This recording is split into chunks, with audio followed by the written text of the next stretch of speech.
Yang bisa merubah bangsa dan umat ini adalah hanya anak muda. Sebab Indonesia merdeka karena anak muda.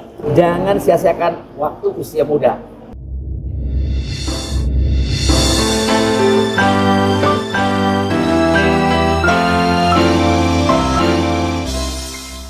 Assalamualaikum warahmatullahi wabarakatuh.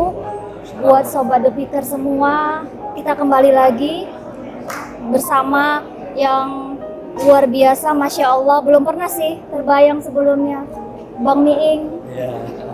Mungkin Bang Miing ada tuh saya belum lahir. Oh iya. Tapi luar biasa Allah pertemukan. Amin. Dan memang ibu saya semua ngefans sama yang namanya Bagito Group. Tontonan setiap malam dulu waktu kecil Bagito Group, Bang Miing, Bang Unang, Bang Didin. Di sini alhamdulillah Allah, Masya Allah, saya bersyukur sekali Bang Miing bertemu, bisa sharing ya Bang Miing. Sharing. Karena kan kalau saya lihat Bang Miing ada di beberapa sebelumnya di partai yang sebelumnya, jadi saya makin penasaran Bang Miing. Jadi ada beberapa yang saya ingin tanyakan ke Bang Miing. Sebelumnya tuh di Partai Gelora nih Bang Miing, apa nih yang membuat Bang Miing yakin nih? Yang pertama kan saya sudah sampaikan tadi dalam orasi saya bahwa saya itu bersahabat lama dengan Pak Anies, dengan Pak Irel, bendahara umum, lalu dengan Pak Abu Bakar dulu yang sekarang sekjen PKS, kemudian dengan Pak Fahri Hamzah. Iya. Dari emosional pertemanan itu otomatis kan saya tahu tentang karakter mereka, tentang watak mereka, tentang kebaikan mereka. Saya harus gabung dengan orang-orang yang baik tentu. Iya, benar. Saya harus gabung dengan orang-orang yang secara psikologis saya menjadi nyaman. Nah, disitulah saya mendapatkan kenyamanan itu. Kenyamanan apa sih gitu? Kenyamanan berpikir, kenyamanan untuk menuangkan rasa ingin berjuang bersama-sama. Karena kita mengenal para petinggi partainya ini, maka saya akan masuk dengan mudah gitu. Itu satu. Yang kedua, bukan hanya mengenal orang, tapi juga mengenal pikirannya. Yang kita butuhkan adalah narasi tentang pikirannya kan. Bagaimana mungkin kita bisa mewujudkan sesuatu ya tanpa kita mendapatkan arahan dari pikiran-pikiran orang itu. Saya kira itu. Maka saya juga tidak diajak secara eksplisit, ayo masuk partai gue. Enggak. Karena saya udah tahu dengan alami saja. Berarti nyaman dulu gitu Bang Miing. Nyaman dulu. Nyaman untuk apa? Untuk mendapatkan ruang berpikir yang nyaman, yang merdeka. Benar Bang Miing. Sependapat kalau itu Bang Miing. Berarti baru kemudian karena sepemikiran dan bebas bergerak ya Bang Miing. Maksudnya dengan pemikiran kita. Dengan pemikiran kita nyaman, lalu produktif kan berpikir itu. Kreativitas akan muncul. Diproduksi terus oleh kita. Nah, disalurkan mulai kata-kata, mulai narasi. Narasi ini harus menjadi rujukan dari perilaku kita. Gitu. Dari kata-kata itu menjadi perilaku aplikasi kita dalam kehidupan. Berjuang. Kalau kita dapat kedudukan harus seperti ini. Yang saya bilang tadi, bukan si GR. Saya bilang kalau ada orang jadi bupati, jadi orang jadi gubernur, jadi orang jadi anggota DPR, dia kalaupun mati harus salah satu penyebabnya adalah masuk surganya karena dia punya jabatan itu.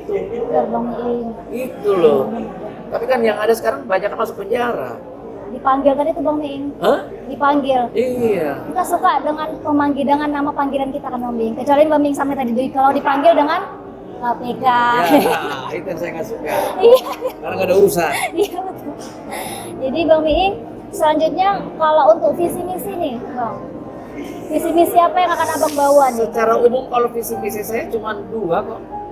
Bagaimana menegakkan dan menjalankan Pancasila itu visi. Misinya aja melaksanakan Undang-Undang Dasar 45. Ini kan bupati mau nyalon visi misinya sendiri. Semua saya nggak pakai kebijakannya apakah sesuai dengan Pancasila atau tidak.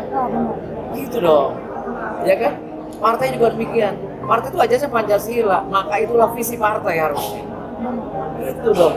Kenapa kita negara ini menjadi terkesan tidak barokah? Kita rasakan segala macam sulit, bencana alam, tabrakan, harga susah, orang tambah banyak yang susah, utang luar negeri menumpuk. Kenapa? Karena tadi yang saya bilang, kalau dia merujuk kepada Pancasila, maka Pancasila mengatur nggak mungkin ada terpolarisasi politik, pemecahan belah antara umat agama saling memaki atau pecah belah. Kalau Pancasila, ketuhanan yang Maha Esa, semua orang berhak untuk menganut agamanya sesuai dengan keyakinannya. Kalau kita ngomong Islam yang lainnya nggak usah nyinyir. Betul, benar Bang. Gitu loh. Seperti yang Bang Ming Nah tadi itu bilang. Pancasila, maka visi itulah yang harus menjadi arah pemikiran pembangunan. Lalu pelaksanaannya melalui konstitusi. Undang-Undang Dasar 45. Seperti yang Abang tadi sampaikan. Sekarang kita kan agak ketar-ketar nih kalau kita ngobrol, ngomong di depan Akhirnya umum. kita harus memilih diksi yang memungkinkan tidak menjadi delik orang untuk mengadukan secara hukum. Iya, jadi kita agak lebih memutar lagi apa nih Betul. kira-kira yang kita takutkan kan nggak tersampaikan gitu. Sekarang Bang. apalah artinya demokrasi kalau memang dia tidak setuju dengan pemikiran kita, maka jawabnya dengan argumen, bukan menyerang secara pribadi. Misalnya. Nah itu paling tidak menjadi bagian dari esensi berdemokrasi. Gitu, nggak usah baper kali ini. Iya, benar. Dan semua orang saya ngajak, kenapa? Saya bilang, ayo kita move on. Dari apa? Nah, Dari itu keterbelakangan. dia. Benar, Ya kan? Bang. Dari sejarah kebodohan, dari sejarah ketertinggalan. Kebodohan apa? Jangan mengulangi lagi. Kalau kira-kira itu bakal jadi bandit lagi, nggak usah dipilih lagi tuh wakil rakyat. Gitu kan? Cukup satu Atau kali. bahkan bupati, atau bahkan gubernur, atau bahkan siapapun pada tingkat presiden gitu. Benar, Bang. Kemudian Bang, kalau untuk sekarang ini, kira-kira cerminan yang Bang Miing lihat pada kasus yang sekarang ini beredar gitu Bang Miing, ada nggak tanggapan atau mau yang Bang Miing sampaikan? Sederhana kok. Iya. Saya kebetulan beragama Islam. Di dalam Islam hanya diajarkan memilih pemimpin. Itu hanya apa? Syaratannya bukan ganteng punya hartanya banyak. Yang amanah, sidik, patona, sidik, amanah, tablik, patona. Kalau orang punya empat sifat itu, atau bahkan pemimpin kita cuma satu sifatnya jujur saja, aman rakyat tuh. Apalagi kalau sudah sidik, pasti amanah. Kalau amanah, dia akan menyampaikan kebenaran bertawid. Kendati pun pahit. Watawasau bil haq menjadi penting, ya kan? Kalau nggak celakalah dia kan. Yang terakhir apa? Patona, kecerdasan. Kita mutlak punya pemimpin, punya wakil rakyat yang cerdas. Jangan ulangi lagi memilih hanya karena 50.000. Iya. Jadi saya minta kepada masyarakat Kota Medan, move on dari 50.000 itu. Pilih orang-orang baik. Karena banyak Bang. Orang-orang baik banyak banget. Masih banyak orang baik, hanya belum terorganisir dengan baik. Dan mudah-mudahan di partai yang sekarang ini. Amin. Nah, Gelora harus menjadi gelombang awal, gelombang untuk bisa bagaimana menggerakkan dinamikanya, dinamisnya gerakan gelombang rakyat Indonesia ini betul-betul bukan hanya bergerak, bukan hanya moving atau move on, tapi membawa sesuatu ke arah baru kebaikan. Amin. Jadi bukan hanya sekedar kita mungkin akan terlalu menjadi sensitif dan alergi, bahkan resisten dengan kata amar ma'ruf nahi munkar. Mungkin tidak perlu juga harus secara eksplisit, akan tetapi kita orang-orang Gelora harus menjadi contoh dinamikanya. Betul. Sepakat saya. Ya.